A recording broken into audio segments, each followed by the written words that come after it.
steals power to care for those from whom it has stolen their inalienable right of sovereignty.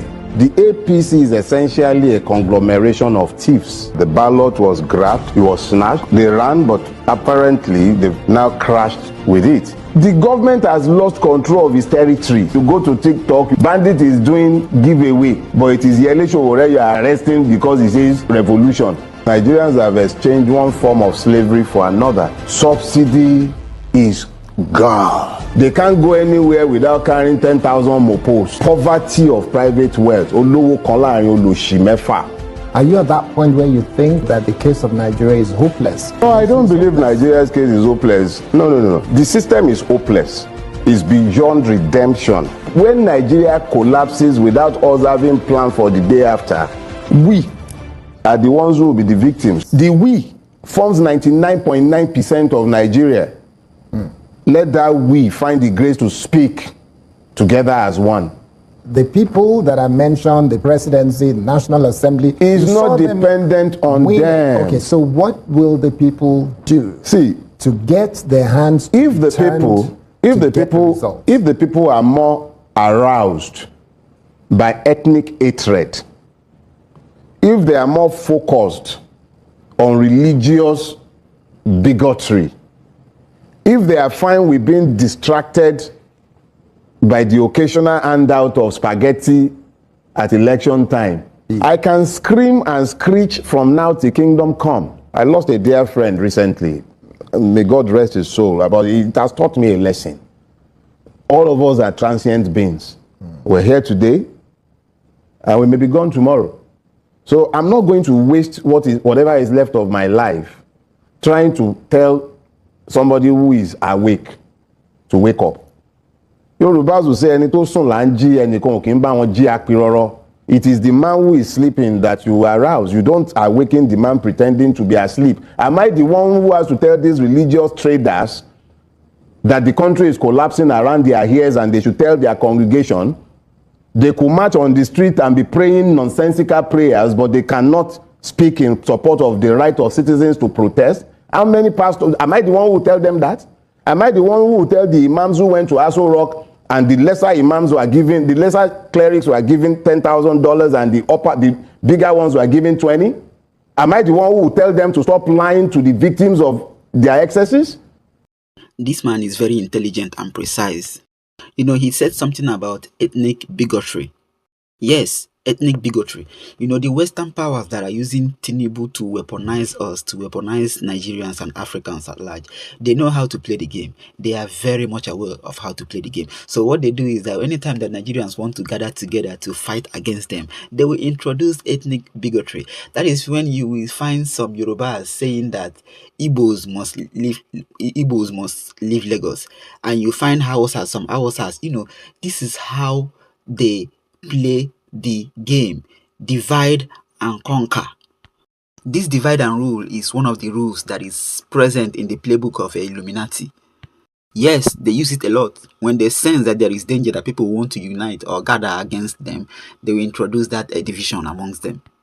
And they will pay people to do that. That was even exactly what happened when, during the time of election, when Igbos wanted to come and vote in Lagos State, they introduced that same thing. They used people, they paid some idiots to come and say that Igbos will not come out to vote, that it is their own turn. You know, that Miloko slogan that Tinubu has been using, they use it. And also this end bad government protest that took place the other day, they did the same thing as well. They introduced Igbos must leave Lagos. So they divide the attention, pushing the attention to, you know, people making some strange statements about Igbos leaving Lagos State, and they shift their attention to that. Divide and rule, divide and conquer is just what they do. Another thing that I like, which he spoke about, was waking someone that is awake. How can you wake someone that is awake? And he's very, very right. He talked about how the nonsensical prayers that all these religious people are praying every day. I have said this before here in this stage. If you follow this channel, all these are our pastors, all these pastors of mega churches. What are they? Of what importance are they to us? Of what importance are they to us? In fact, I am going to play you a video of a general overseer making the statement of how every other general overseer should go to prison. Because when you look at it in the right sense, these people controls millions of souls.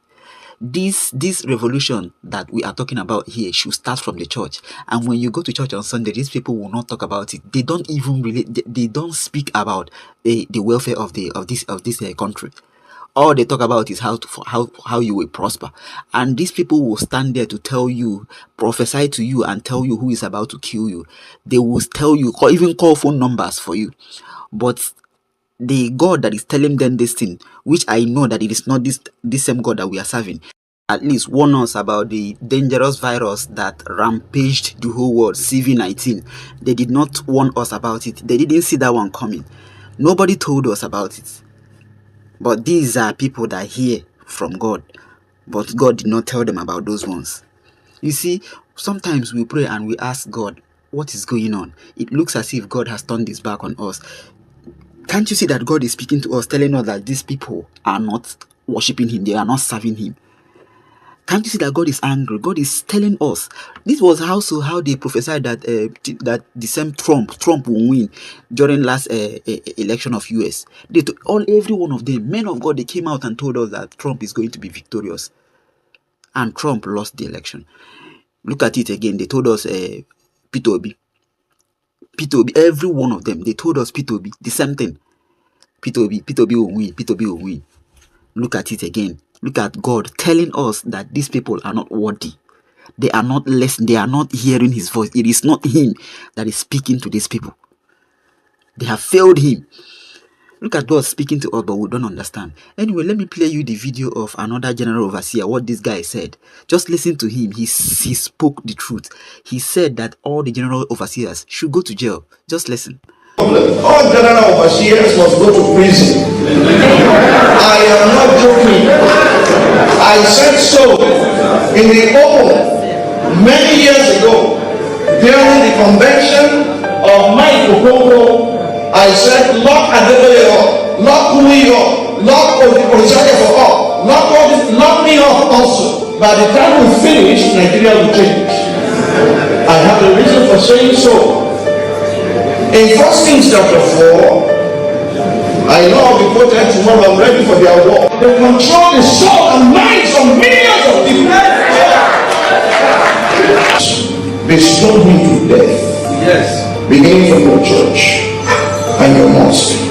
Ask your leaders, where are they getting the money they are spending lavishly for?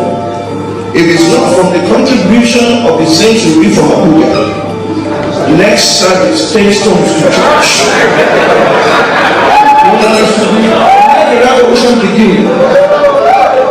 Parents must be accountable to their children and carry the revolution to Obasanjo's gate. Carry the revolution to all these many of our presidents. I think December is too late.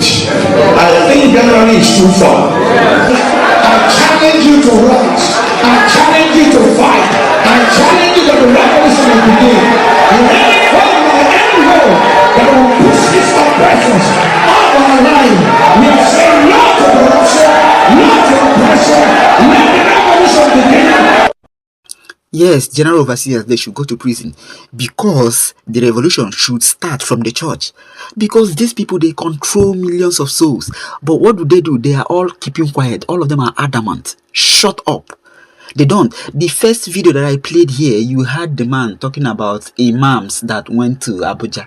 Federal government gave some $10,000 and gave some, the upper ones, $20,000. My question is, why is it that the federal government are giving these people money? Is it not to buy their mouths, to pocket their mouths, for them to keep quiet? Is it not? So did you see that these people, they know how to play this game, and they are playing, they are very, very smart, and they are very much ahead of us. They know what they are doing. The government and the people that the Western influence that are controlling them, they know how to play this game. You see, and also, if you listen to this man, he also said it. He said, if the tithe, if the church offerings, the money that they are lavishing is not coming from the church offerings, it means that it is coming from Abuja. So, which means that what our government does is that they do give these people money. All these mega churches that you are seeing scattered all over the country, they don't have mouth. They are of no importance to us. Government is buying them. They are among our problems. You see them living luxurious lives and you think that God is the one blessing them. But no, it's not God. The money is coming from somewhere, from our federal government, so that they will keep quiet. While others are suffering, they are the ones enjoying, living big. Nigerians, this is just a wake-up call. Oh. It's just a wake-up call. All of you should rise up. Rise up. This thing is getting out of hand. Don't wait for your pastors. Don't wait for your general overseers, because all of them, they have been compromised. Don't wait for them. They are even the major problems that we are having. They are the root. They are the problem that we are having in this country. Now listen to the words that are coming out from the mouth of these compromised pastors that we are telling you, that we are warning you about. When you listen finish, you imagine Maoburo the Kwanyankanisi. I vote for Tinubu. I support Tinubu. You like it or not, I don't care. You know me, I am not afraid.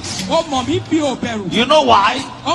Because if I see another Yoruba person I will support, that is the only Yoruba person I am seeing. Hear me, journalists, if you want to write, write. If you want to attack me, attack me. I am not a bastard. I cannot be a Yoruba boy and go and vote for Igbo. You see them, Abi? Tomorrow now, this one will stand on the pulpit to prophesy to you, to tell you who is about to kill you, to tell you the dress you wore yesterday and even what you ate before coming to church. But the person that is that voice that he is hearing, that they claim that it is God that is telling them all those things, will not tell them what we are about to face before for 1414. Will not tell him what Nigerians will pass through in the hands of Tinubu. These are people that are prophesying, that are serving God. Can you imagine nonsense? You see all of you that are following all these wicked and fake pastors. This is a wake-up call for you. If you like, continue with your ignorance. Him that have ears, let him hear. Thoughts. Please be respectful with your comments. Also, please click the like, click the notification bell, and subscribe to this channel.